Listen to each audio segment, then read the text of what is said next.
Du, sag einmal, wie lange ist jetzt deine Frau schon auf Kur? 3 Wochen.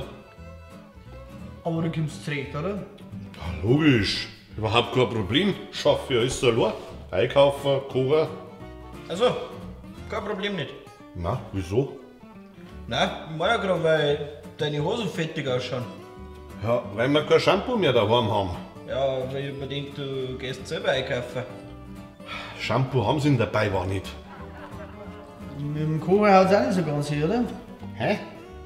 Ich mag gerade, weil es so reinschaffst ist wie ein Narischer da herin. Ja, ich hab jetzt einmal ein bisschen mehr gekocht, damit es eine Zeit gelangt. Aber es kann ja nicht ahnen, dass das Zeug nach 3 Tagen schon hier ist. Ja, und waschen tust du auch selber, oder?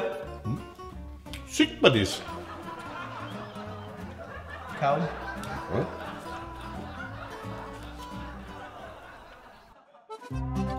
Bayern Comedy wird unterstützt durch die private Landbrauerei Schönraum.